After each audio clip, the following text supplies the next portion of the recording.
New videos every day. Is margarine really healthier than butter? Is a healthy choice microwave meal really a healthy choice? Do foods labeled diet really help you lose weight? Can a food that says low fat or no fat still cause you to gain weight? Are foods labeled healthy or diet actually just junk foods in disguise? Are there any foods out there that won't make us fat and unhealthy? Are the diet fads and diet experts out there really trying to help us lose weight, or are they just trying to take our money? Are there foods out there that people often consider to be healthy, but that are really no more healthy than the junk foods and fast foods we all know to avoid? Have you ever wished someone would just tell you what not to eat? Well, in this video, that's exactly what I'm gonna do. I'm gonna count down the top items that you should definitely avoid and give you some simple alternatives you can substitute. The first foods you definitely don't want to be eating are margarine and canola oil. The thing you need to know about margarine is that these are partially hydrogenated oils, which is the same thing as trans fats. These foods are actually illegal in Europe. They have been banned, but they are still in all kinds of the foods that we're eating. So you want to avoid margarine and just go for the actual butter. It even tastes better than the margarine you're replacing. And the thing about canola oil is that it comes from often genetically modified crops. It's highly processed. If you can opt for coconut oil or a extra virgin olive oil, that's going to be a much better option. You can cook with it, you can spread it on toast, and it's going to be way more healthy than margarine or other canola oils. The next food you definitely want to try and avoid is processed meats, and especially processed sandwich meats. They are loaded down with chemicals and meat glue and other reconstituted food particles that will hopefully make that food seem more like natural meat. You'll be much better off to go to the deli section and buy some actual meat, even though then there are some chemicals added.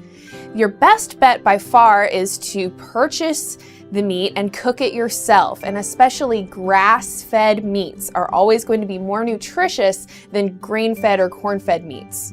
The sodium nitrites that are found in most of our processed meats are also banned in Europe, and the only way to avoid those is going to be opting for some natural, real, whole, came from an animal meat. Soda and coffee. Between the caffeine and the high fructose corn syrup, these are definitely things that you should eliminate from your diet. You should know that water is really the only liquid that our bodies need. And when you're drinking soda or sports drinks and even coffee, this is excess calories and excess sugar that you do not need and that do cause weight gain. So of course, water is the #1 recommendation. You can even get creative and squeeze lime or lemon into your water. Then it will have the added benefit of being alkalizing.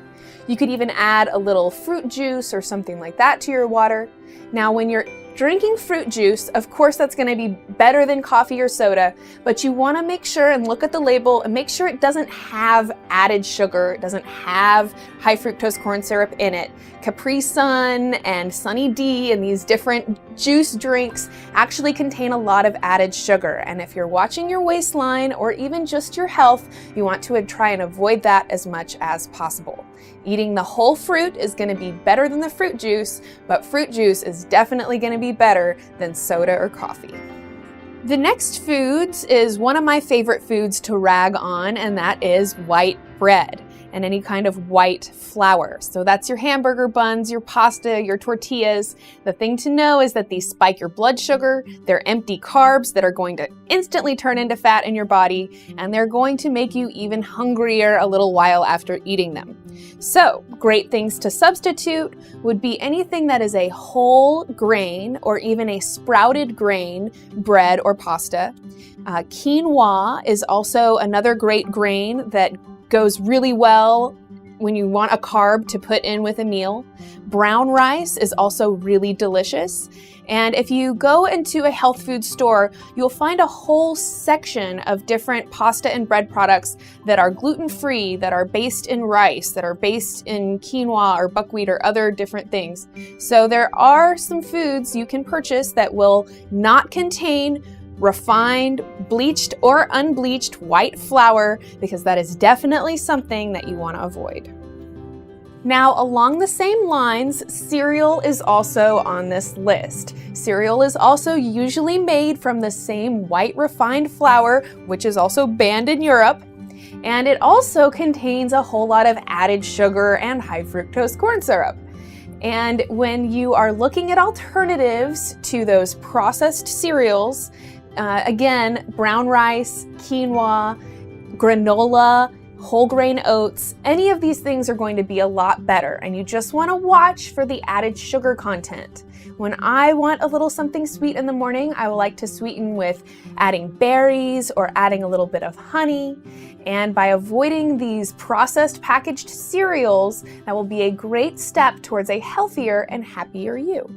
The next food to avoid is any pre-packaged or microwave meals. Now, of course, people eat these meals because they are oh so convenient, but you have to realize that when you are microwaving a meal or when you're eating something that is that processed or even that pre-cooked, you're losing most of the nutrient density. And as we remember, nutrients is why we eat in the first place. So if you're eating something without any nutrients, it's not going to fill you up. It's not going to make you feel good. So a great alternative would be to cook things in bulk. When you are cooking at home, go ahead and make a big batch of that food, and then you can create your own pre-packaged microwave meals. And that's going to be a lot more healthful than consuming all of the processed sugar and processed wheat that's in the food and all of the chemicals that are added to the food so that it will be preserved. The next foods to avoid are candy, chewing gum, and sweets in general. Now, you know that, of course, but what I want to point out here is that a lot of times we're eating things that are really sweet and that we should be considering desserts, but we're eating them like they're a snack, or we're just munching on them throughout the day.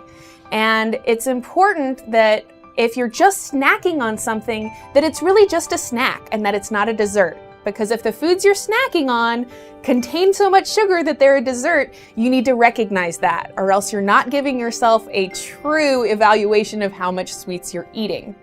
The other thing is that most candies are actually fruit flavored. Skittles and things like this, they're actually flavored like fruit.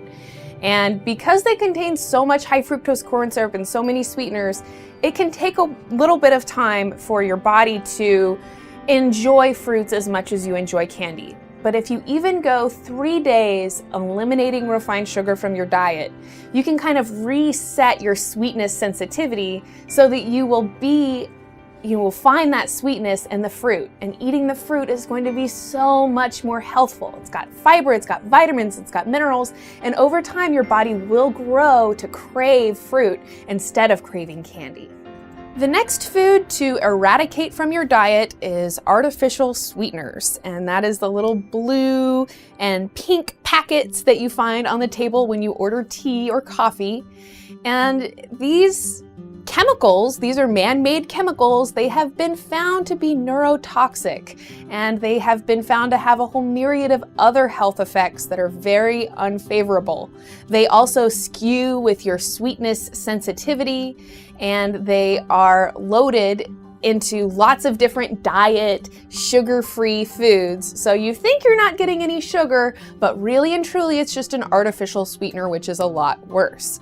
Now, granulated white refined sugar is not a whole lot better, but it is a little better than artificial sweeteners.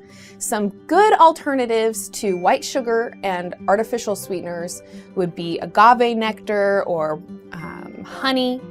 Anything that is a more natural sweetener is always going to be better than something with a really long chemical name. If you enjoyed this video or found it useful, please share it with your friends on Facebook. And if you haven't given me a thumbs up already, I would really appreciate you doing so. Are they fattening us up just the way they fatten up farm animals? Click right here. Have you ever wondered if they're purposefully adding chemicals to the food that make us addicted to foods and make us overeat? Click here. What are the top 10 superfoods that we actually should be eating more of? Click down here. What are the differences between whole and processed foods, and what does that mean for our health? You can click right here.